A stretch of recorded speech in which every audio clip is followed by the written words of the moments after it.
Nigeria Secret Police (DSS) medical unit has recommended urgent surgery for detained leader of the indigenous people of Biafra, says IPOB leader.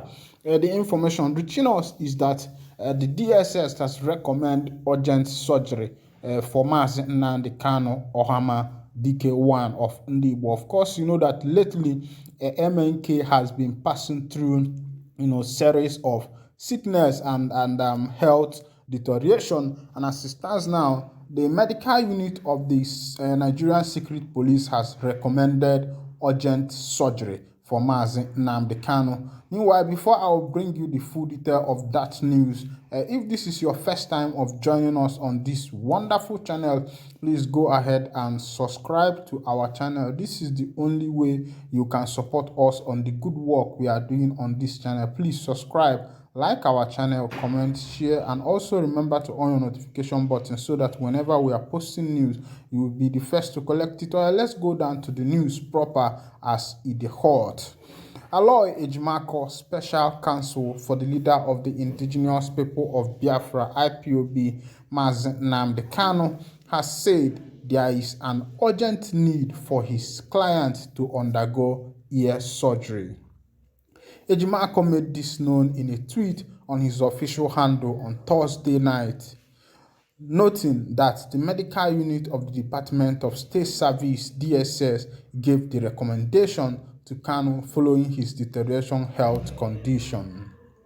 According to Ejimako, one of his colleagues, identified as Barrister Mandela Ume Burogo, was informed of the development when he visited Kanu at the DSS headquarters in Abuja on Thursday.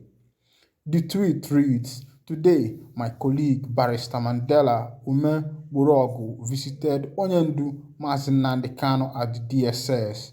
He informs that Onyendu directed me to make it public that the DSS medical unit has recommended urgent ear surgery for him. But what remains is the formal approval of the DSS leadership." The senior advocate of Nigeria, Mike Ozekome, who also represents the IPOB leader, had told the Supreme Court that Kanu might die in the detention facility of the Secret Police (DSS) if not urgently granted permission to get medical treatment. Ozekome expressed fear over his client's state of health during the hearing of the IPOB leader's case. He told the court that Kanu was sick in DSS custody and required an immediate surgical operation. Ozekome asked the Apex Court to rule in favor of the transfer of Kanu from the DSS custody to Kuje Correctional Center to enable him to begin his treatment.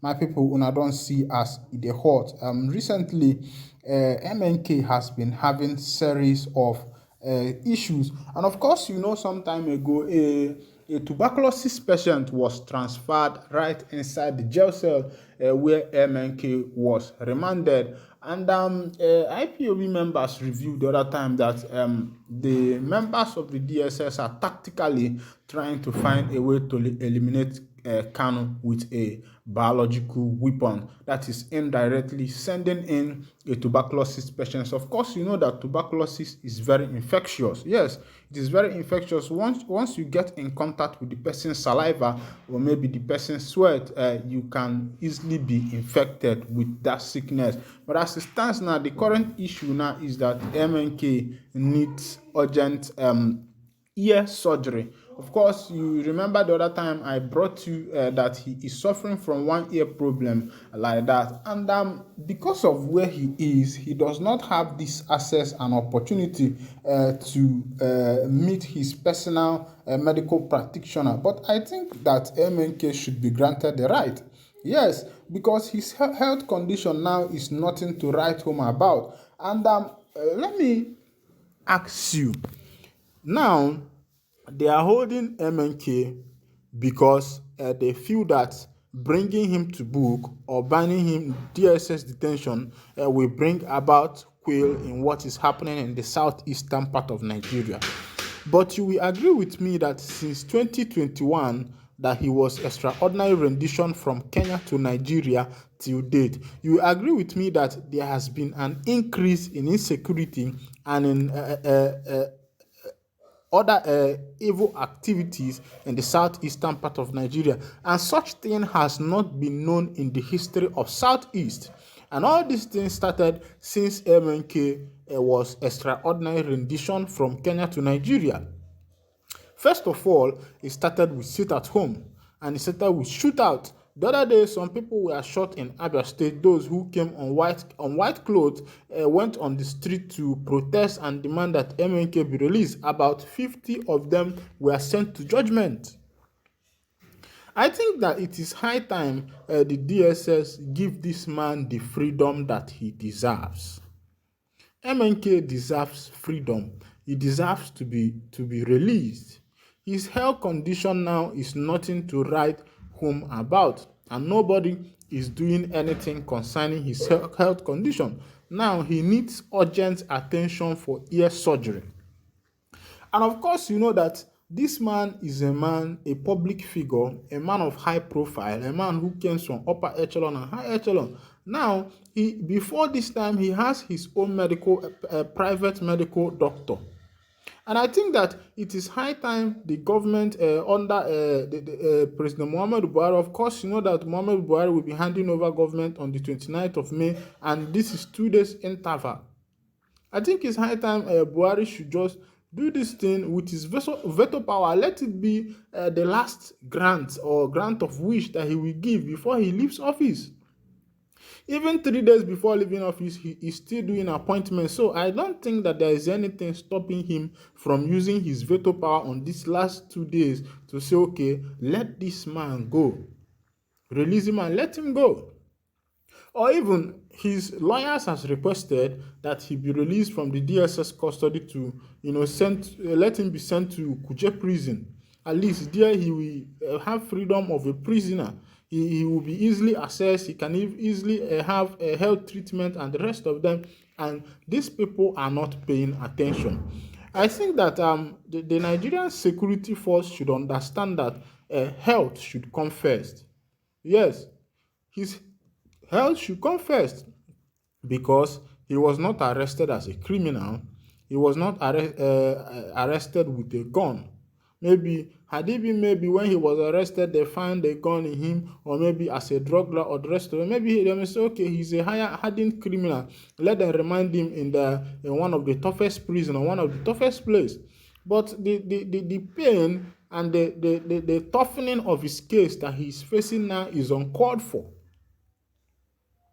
I think look at what this retired judge said. One of the judges that were in the 5-man panel that discharged and acquitted Nnamdi Kanu. He said that the judiciary arm of government in Nigeria has not been allowed the opportunity to carry out their duties. It looks as if the executive is overseeing every other thing. Yes, so I think it's high time that Nigeria look into the constitution and do some amendment. Let the executive, the judiciary not be by appointment anymore, but either by election. But because the judiciary position the office of the chief judge is by appointment, you could imagine now TINUBU is coming in. Of course, you know that he's going to come in because the former president, or should I say the president, has conferred to him all the honors that are required. And within 2 days interval, he will be in the office. He will be taking over office. And once he takes over office, it is likely that he himself will appoint a new chief judge, the person that will favor him. And of course, you know, since he won an election, look at what Wike did immediately. Tinubu won the election. Wike, after building road in River State, left the current president and went and invited the president-elect for the inauguration of the road. So, of course, you know that some people must have been lobbying as it stands now. People who wants to become the chief judge of Nigeria must have been lobbying, giving some gift to Tinubu to be able to appoint them. And if these people are appointed, they will have no mouth in that judiciary section. There will be no way they can determine what will happen in Nigeria by themselves. The three arms of the government is meant for checks and balances. They are there to complement each other. But when it comes to the matters that concerns Nigeria, you find out that the executive is overruling both the judiciary and the legislature. So I think let these people give Mazi Nnamdi kind of freedom so that he will be able to go for treatment. Now he needs urgent medical attention, and nobody is saying anything about that. Meanwhile, I'll be winding down the curtain here, and if this is your first time of joining us on this wonderful channel, please go ahead and hit the subscription button. Just subscribe to this channel. That's the only way you can support the good work we are doing on this channel. Like, comment, share, and also remember to on the notification button so that whenever our news enter, you'll be the first to collect it. Thank you for listening. God bless you.